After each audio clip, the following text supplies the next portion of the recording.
Delaney, welcome to the podcast. I'm super excited to work with you. For people who aren't familiar with you and all the incredible stuff you're currently up to out there in Colorado, would you mind giving them a bit of a rundown on who you are and all that you've got going on?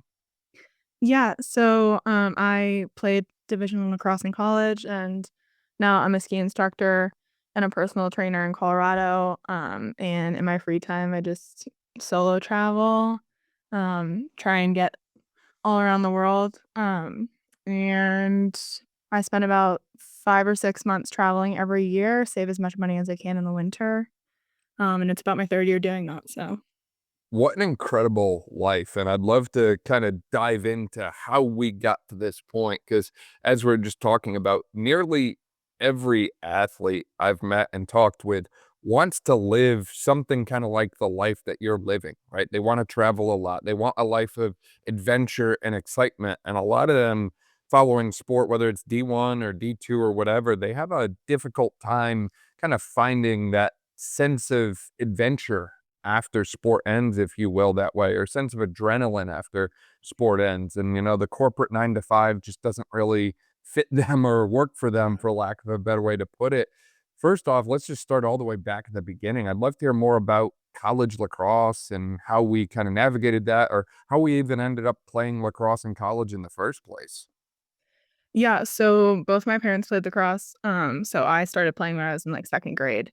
I pretty much knew that I wanted to play in college from, elementary school on. The only time that I was not sure if I wanted to play was that I also was a ski racer. So I was kind of trying to decide between the two. And growing up in a mountain town, obviously in Colorado, that was not super far off either. But in high school, I moved down to Boulder and then started to, um, play club and travel and really dedicate my all of my spare time to lacrosse. And then yeah, so I committed senior year to University of New Hampshire.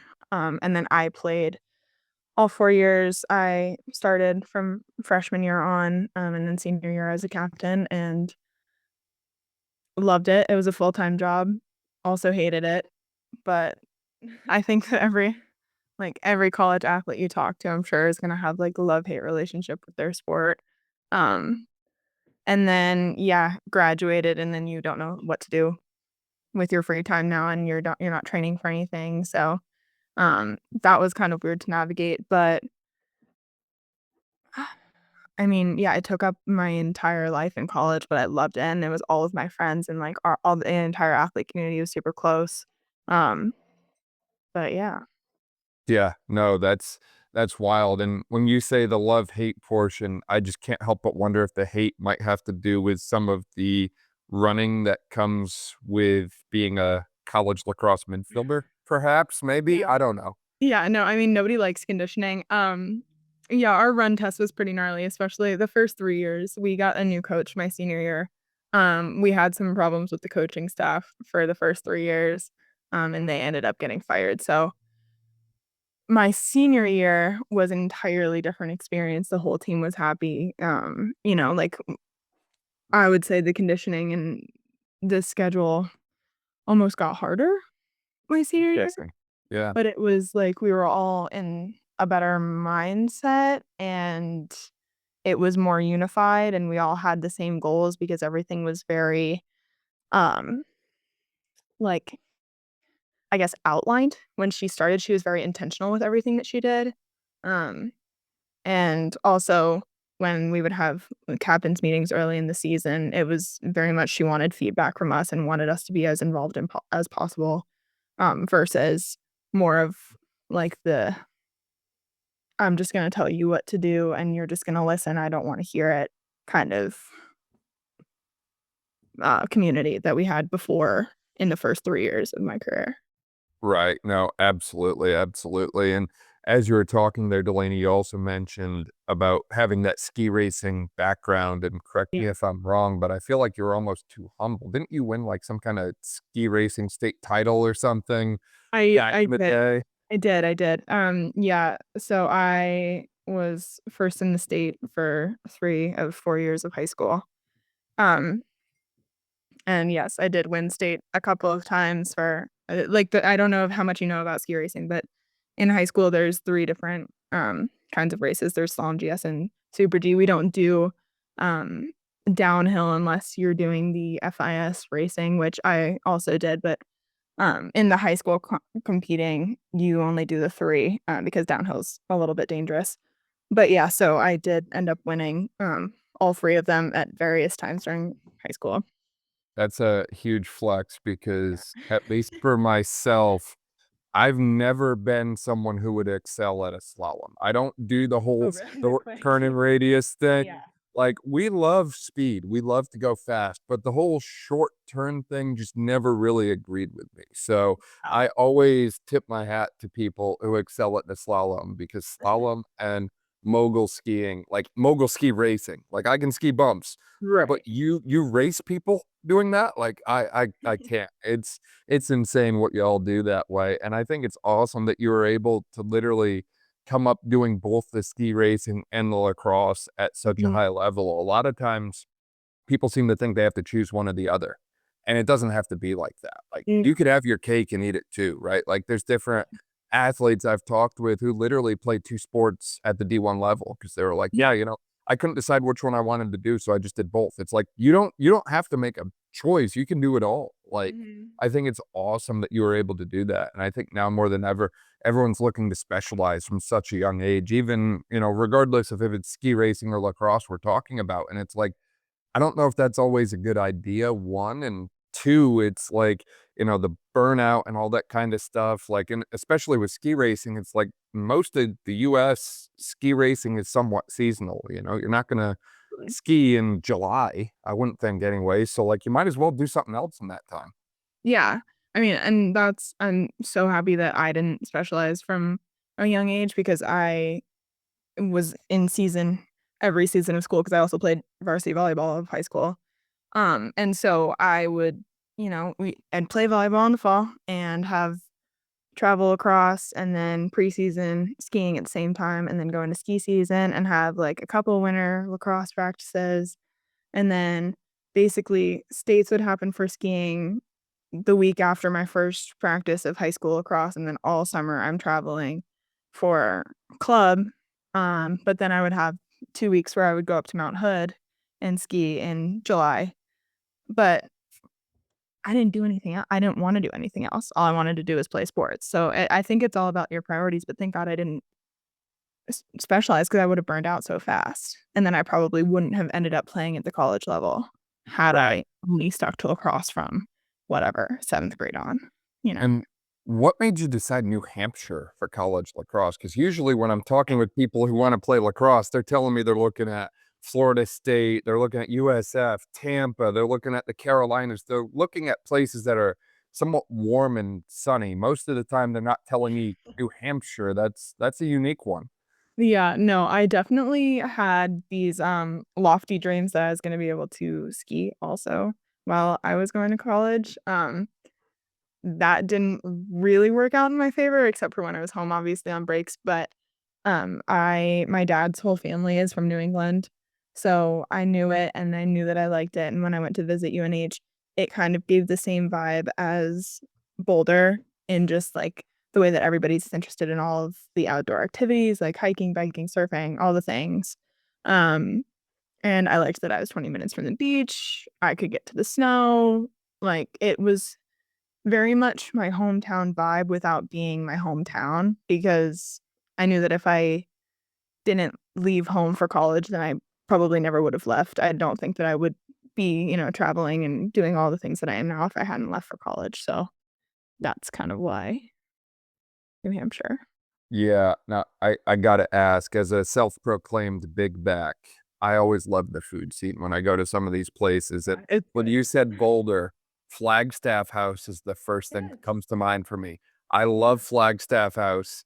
yeah. Anytime we're up there, we go to the Flagstaff House. If you're listening and you've never been there, you need to get there. It's a little expensive, but you're gonna get, like, I don't know, more courses than I can count, and it's all absolutely incredible. The Yeah. view as well. Go when it's gonna be sunset, 10 out of 10, but was there similar stuff like that in New Hampshire, or was that No, I think New Hampshire is a little bit more, low key. than that. Like, Flagstaff House, I took my mom there 2 years ago for her birthday, and, they've got, like, the sommelier and the crummer who comes over and yeah, everything. You've got, like, 9 courses, and it's amazing, it's this whole event. But yeah, I mean, in New Hampshire, they also have great food, but you're gonna go get a lobster roll, you're gonna go to like, we had this diner that we would go to on Sunday mornings for breakfast, and, like, all the food is very good, it's just, it's somebody's grandma making it. That's more of the vibe there than than in Boulder, which was No, very nice. It was very homey. that's awesome. I, Yeah. I I love those vibes, and it's nice to have a little bit of both, right? So, obviously, we mentioned you transitioned from lacrosse into this incredible life that you're living now. You mentioned personal training, you mentioned ski instructing, and so much travel that way. What kinda sparked that interest in you to maybe go a more unorthodox path after college? Because a lot of times people look for a job, get a job, and that's that, but it sounds like you're kind of blazing your own path forward here. Yeah.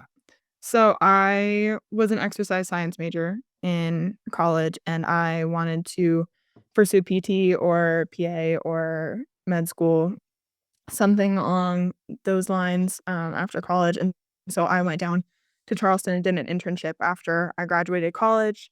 I loved it. I learned a lot. I was working in the cadaver lab at MUSC, and I was interning with a PT in a clinic, and it was great, and then I was like, I think I'm gonna take a little time off of this before I start applying to schools." And then I drove home probably in October and November of the year that I graduated, and was at my mom's house in Boulder, and then I was like, "Oh my gosh, I don't know what I'm doing with my life." Like, I don't know, I don't have any sense of direction. So then I was also a math minor in college, and so I was like, "Okay, maybe I'll just start applying for jobs in that realm." And so I ended up working for a commercial auto insurance company for 5 months, and that was in office, and it was an hour to an hour and a half drive away from my house, and I hated every second of it. But that was like I was panicking, and I was like, "I don't really know what I wanna do, so I'm just gonna go get a job because I think that you're just supposed to get a 9 to 5 job. That's what people do." Um, so I ended up quitting that job the following May or June.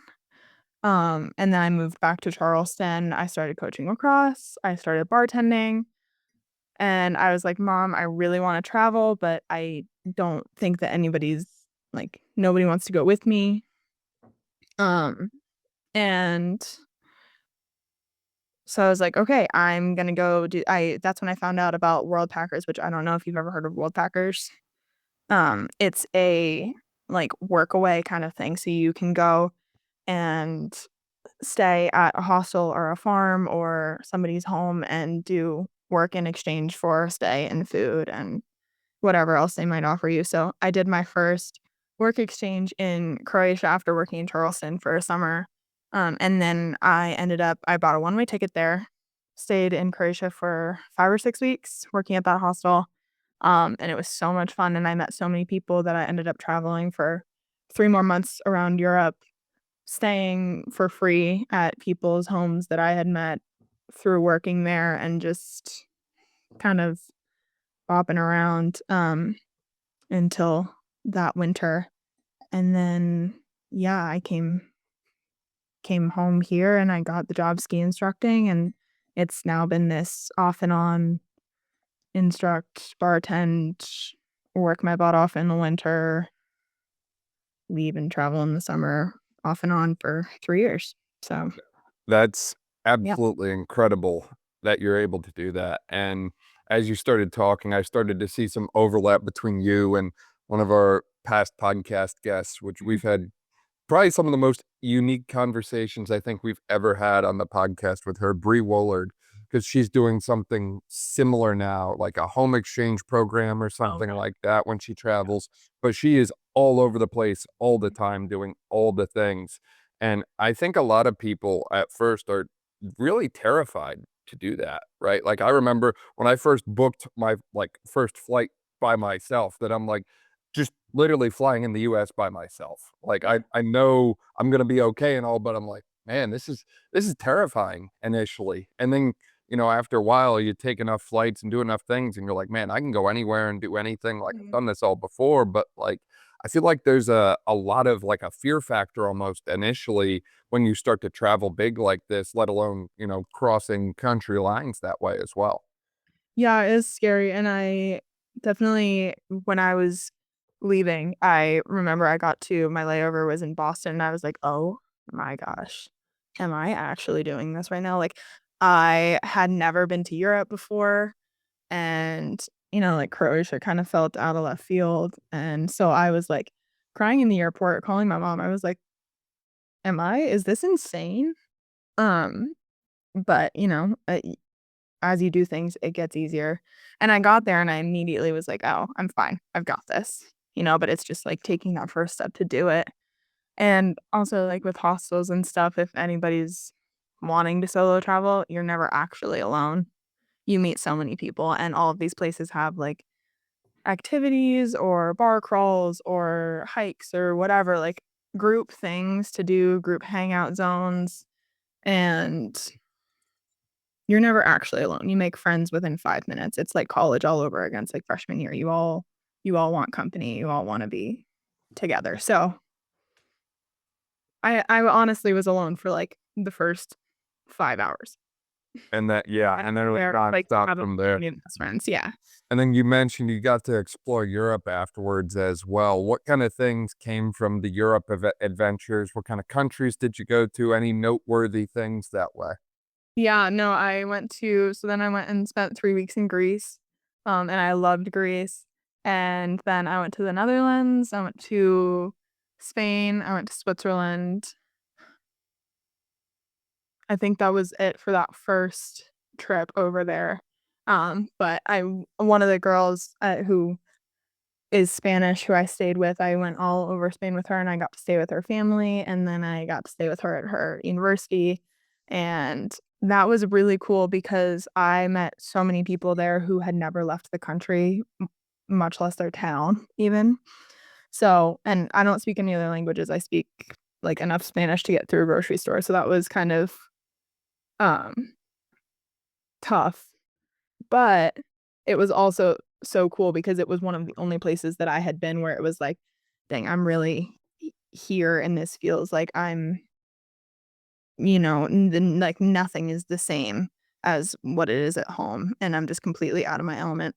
Um, and I still talk to the girl who I stayed with, every couple of weeks, and I ended up seeing her the next summer, and I think I'll see her next summer too, so now I've got, like, these lifelong friendships from that. Yeah, connections around the world, Yeah. nonetheless. It's not just, the local homegrown network, which I love, by the way, but it's like, Mhm. you can literally spawn into a random country and know people. Like, that's incredible. Is there anywhere that you want to travel that you haven't gotten to yet? Like, are we going Australia, New Zealand, or just gonna like tour through Asia or Africa, or maybe pop down to Antarctica, hang with some penguins for a bit? Like, where are we going in the future, Delaney? So many places, but I think that next year I really wanna go to Africa.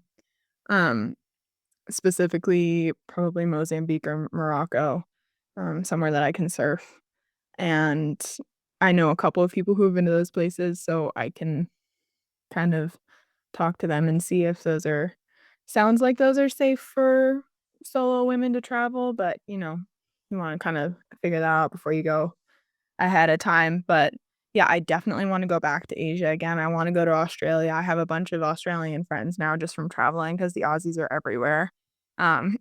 So definitely that, but I think that in the most immediate future, I'm gonna try and make Africa happen. Fingers So crossed. you mentioned surfing, but we grew up in Colorado and went to school in New Hampshire. So when did surfing enter the picture here? Yeah, my family lives in or my mom's side of the family, they live in Charleston, South Carolina, and my mom and I would do a road trip pretty much every summer from when I was little, and we went to California a lot, and so I would just surf then, and then I honestly didn't get that good until, like, last summer. I started to do it more when I was in Costa Rica for about a month and a half. I was bartending at a surf camp, and that was another one of those, like, work stay situations, and that was fun because we got to just use the boards there, and then this summer, when I was in the Philippines and Indonesia, I got to surf a lot, and then in California, I was with my boyfriend who's actually a really good surfer, so I got to learn more from him, um, so I still have a long way to go, but I definitely love it and want to plan trips around it So now. you're learning surfing from him. Is he learning skiing from you? No, he's a snowboarder. And how do we feel about that, Delaney? I know. He keeps up. He's really good, actually. No, that's awesome. I think you mentioned before that on the ski instructing side of what you do now, you do all of that at Steamboat? I do. Yep.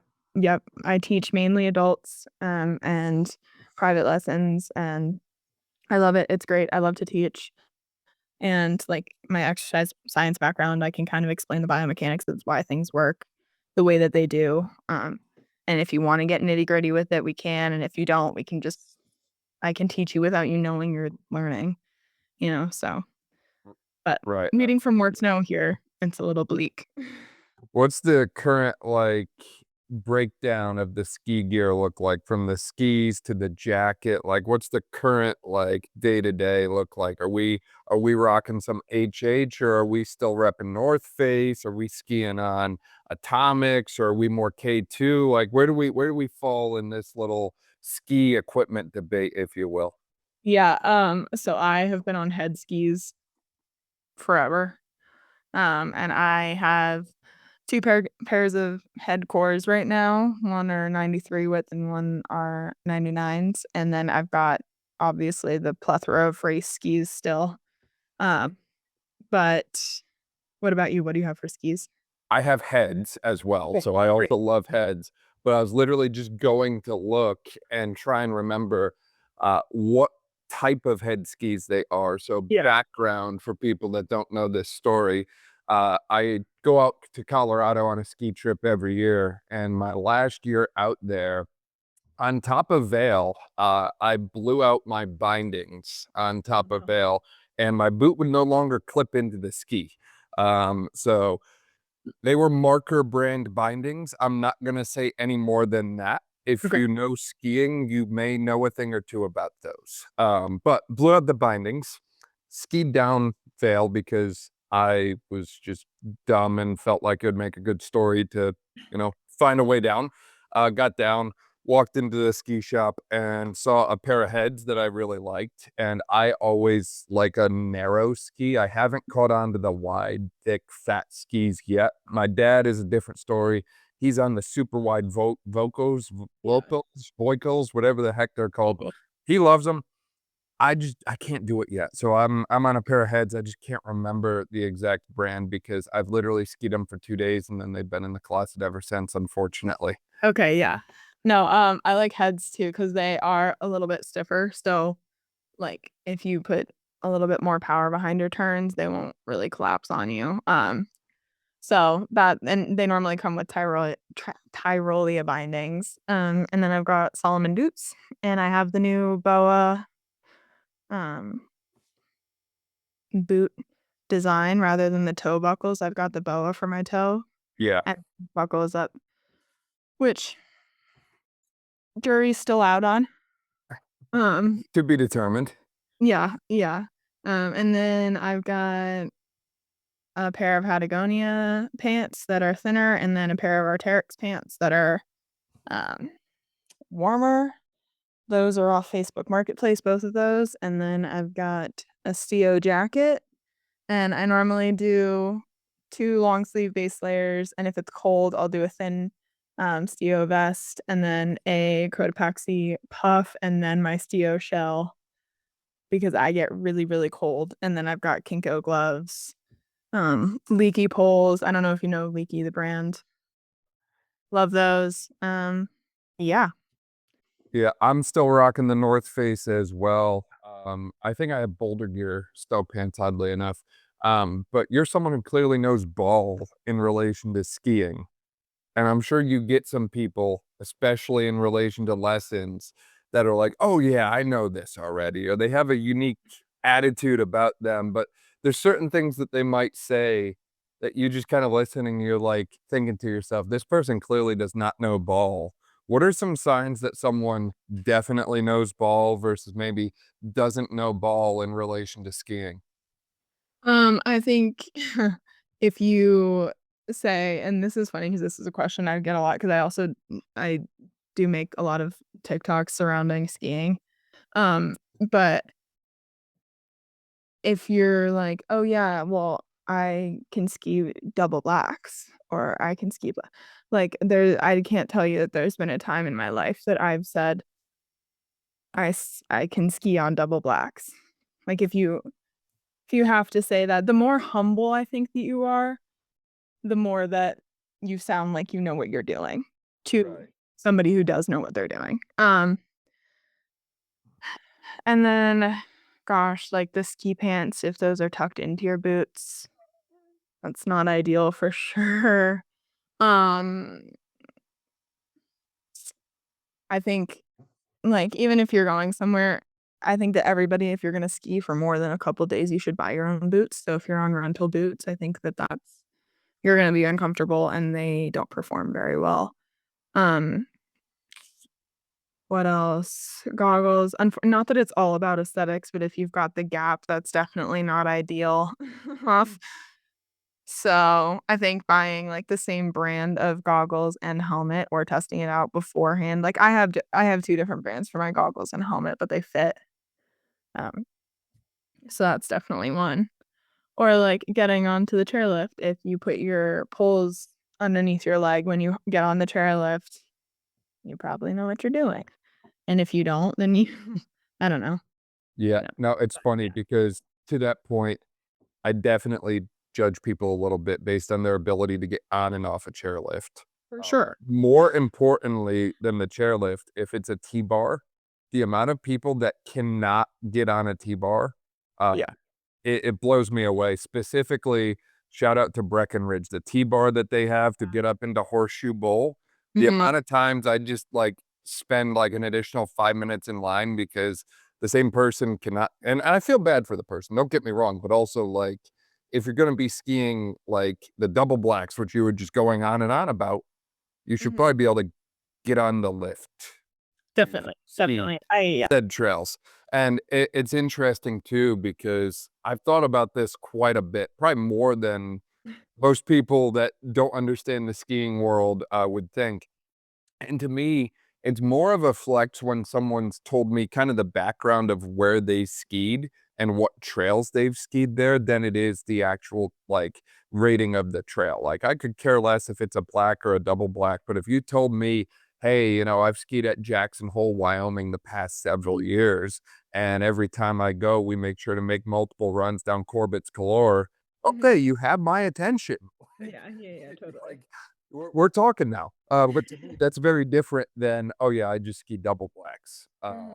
Or, like, the other piece is, like, have you ever taken your skis off and maybe hiked to terrain that you need Oh, all the time. right, like, you do it all the time, but to Yeah. some people, they're like, "What do you mean? We hike?" Like, "No, Yeah. we're here to ride the chairlift and ski." Like, "No, like, take your freaking skis off, go for a 20, 30-minute hike, you're gonna be breathing heavy, but it's worth it if Mhm. you're truly into it, in my opinion." Totally. Yeah, and I do a lot of backcountry and touring, and I love it. I think it's so much fun. Um, but yeah, that's another thing, like, if you do or don't know what that is, I think that that's, you know, you may not have been in the ski world for a long time. But also, like, respect, I get that it's not everybody's thing. You don't wanna spend 2 hours going uphill to spend 5 minutes coming back down one time. Like, I get that. Right. For but, yeah, no. No, and I guess the other group we mentioned earlier about my respect for slalom skiers and my respect for people who race moguls. The other one, have you ever tried tele-skiing, like telemarking? Yeah. I I that is freaking hard. Like, I It's talk hard on to the people quads. who do that every single time because 'cause I'm like, "Man, every time you turn, like, you're basically doing a lunge." I know. Like, Oh. it's and people make it look so easy. I know one of my yeah, I tellied when I was maybe like 10 to 13, 10 to 14 or so because my dad was doing it. It was before like the AT bindings came out. And so when we would go up to Mount Hood, he would bring his telly skis and his skins. And so I got into tellying around that time too, but it didn't like I was fine at it. It didn't stick for me though because I was like my legs hurt. I am face planning like but like one of my friends up here he's tellied since he was, this big and he's insane. He does backflips on his telly skis and he's just much better than me. So, yeah. But, I think it's cool. I think I'll probably get back into it if and when I have kids and I'm teaching them how to ski and I kind of want a little bit more stimulation. Yeah, no, Yeah. absolutely, absolutely. And where out of the places that you've skied at have been your favorites or places that you recommend other people definitely ski if they haven't yet? Snowbird in Utah for sure, Alta. And Alta is a skier only resort, but Snowbird allows snowboarders too. And honestly, the bowl at Snowbird, I have had one of my favorite days of skiing there ever. Um, and then I think that Tahoe's sick, Palisades. Um, it can, like, be really, really good, and then it can be really, really bad. So, but if it snows a lot, I think there's probably no better place to be. And then, Aspen, I've had some of my best days of skiing at Aspen at Highlands because 'cause they've got the Highlands Bowl, which I don't know if you've been to Aspen before. I Um have not, but I literally just met someone in November that lives there, so I now have a reason to go to Aspen more consistently. Oh, good. Yeah, you definitely should. And, like, there's multiple different mountains at Aspen, and you've got, like, Buttermilk, which is the easier they've got, like, the greens and the green blues, and it's great learning terrain. But then they've got, like, Ajax and Highlands. And Highlands is the Highlands Bowl, which is like a 30-45 minute hike up, but it on a deep day, it's insane, and it's so much fun. It's all wide open. It's like if Vail was just a little bit steeper in the Yeah, back bowls. Yeah. yeah, I like that because I feel like in Vail, from what I remember from my last time there, the original like, the first back bowl that you hit, I'm blanking on the name of it, it's not China Bowl, China Bowl's, like, 1 or 2 over, but that Sun first one. Yes, there's sun up and sundown. Not as steep, like, Yeah. I think you gotta get back to Blue Sky Basin for the good stuff, and, Definitely. I remember last year, we literally took, like, a shortcut to get back to Blue Sky Basin, but it was, like, early February, and they didn't have as much snow cover, and Yeah. it was okay, it just wasn't quite what I had in mind. Yeah. Yeah. Well, Vail's another one. If it's good, it's amazing. If it's bad, it's concrete. But Yeah. but when it's good, it's sick. I No, actually really enjoy absolutely. Vail. And my parents met in Vail, so that's That's crazy, look at mm, that. yeah. And have we skied in Europe yet? No, I have not yet been to Europe in the winter, and I'm really itching to do that. I have been to Chamonix 2 times and, done that whole Mont Blanc, have you been? I've not been to Europe, I've not been to Japan, I've not been to Australia, New Zealand to ski, but every day that itch grows a little bit more because I hear a new story from someone that I know. Yeah. And I'm like, "Man," I one of the people I know literally just did a big ski trip, snowboard trip kinda thing to Japan last year, and I didn't even Oh my god. know Japan was in that scene as much as they are. So now I'm like, "Okay, we need to start getting out of the US for some of this stuff."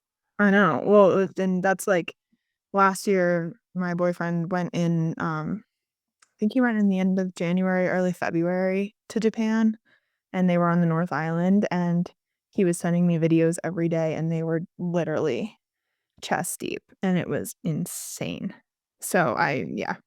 But no, I would love to go back to Europe and, like, Chamonix is gorgeous, and it was the best raclette I've ever had.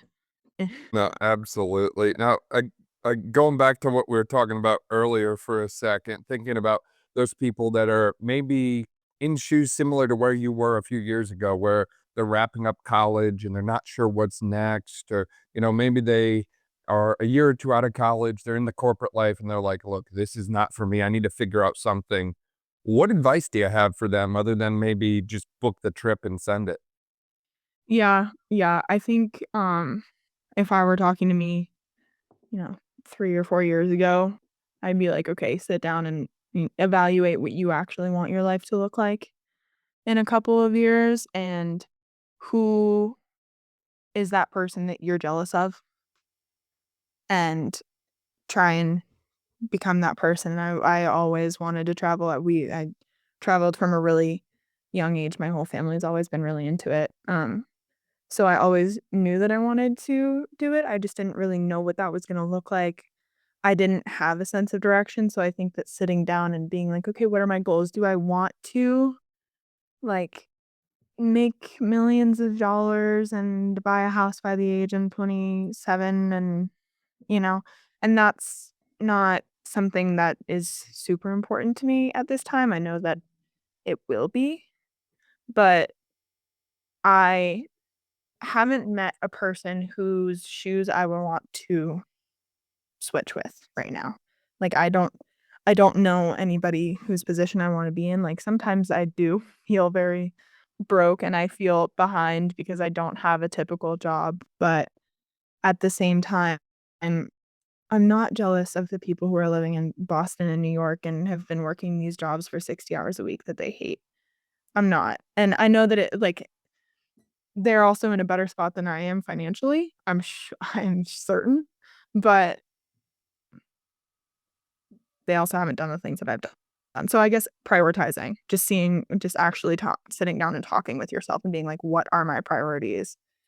'Cause there's nothing wrong with doing the whole 9 to 5 corporate thing, and some people love it, and some people love stability, but I personally get, like, antsy after 3 or 4 months in the same spot, and I feel the need to move, so Yeah, yeah. no, I couldn't agree more, and it's funny you bring that up because I think a lot of times people stress and worry about finances a lot, and on one hand, I get it, but on the other hand, I feel like we've been almost conditioned to be concerned about that all the time, Yeah. and it's like, you know, I think a lot of people when they hear terms like success, we literally did a whole podcast about this a couple months ago. When people hear success, they think of monetary value and net worth and that sort of thing. And instead of that, why not consider success a relation of distance traveled and places gone and things seen and people impacted, right? Like to me, that's more of a metric of success than just a dollar sign because, I've got to see a trailer that comes with a hearse, right? They say you can't take it with you. And it's No. true, right? Like, you might as well live a really good, adventurous, fun life because you only get one shot at it. And I'm always amazed every time I travel, the amount of new things I learn and pick up on that way, and, I'm sure it's like anything, right? Like, if you travel to the same place, for 2 months out of the year, every single year, okay, yeah, maybe eventually it's gonna be time to go someplace new, but it's like, ultimately, the more you put yourself out there, the more you're gonna get out of it, and the more you're going to be able to offer to everyone else, I think. Yeah, well, and like you with what you're doing, you get to talk to hundreds of people, from different walks of life, which is really, really cool, and it gives you different perspective. Yeah, no, absolutely. Delaney, I feel like I could probably talk with you all day long about anything and everything from lacrosse, because having been in Maryland the last 3 years, Oh, lacrosse is life in Maryland, I've it is. found. Yeah. From lacrosse to skiing and travel and anything in between that way. Is there anything we missed as we're chatting today or anything else you wanted to cover that we didn't? Mm. No, I mean, I think no, I'm trying to think of anything, but no, I don't think so. Yeah, no, for sure. For people listening who wanna find out more about you and keep up to date with all the incredible stuff you're doing, whether that's traveling or skiing content or anything in between, where can they find you at online? Yeah, so I do have a TikTok, and it's Delaney Pratt with 3 T's, and then my Instagram is the same exact handle. On TikTok, I'm definitely way more active than Instagram. I don't really spend that much time on Instagram, but I post pretty much every day on TikTok. Um, And yeah, that's pretty much I do, like, a lot of day in my life and a lot of ski tips and traveling, you know, tips and updates and stuff, so if you're ever curious, that's probably where it'll be. That's awesome. We'll link to all of that in the description below. That way, if you didn't quite catch it, you can just click there and see everything Delaney is up to on TikTok. Delaney, this was awesome. Thank you so much for your time. Yeah, thank you for having me, I appreciate it.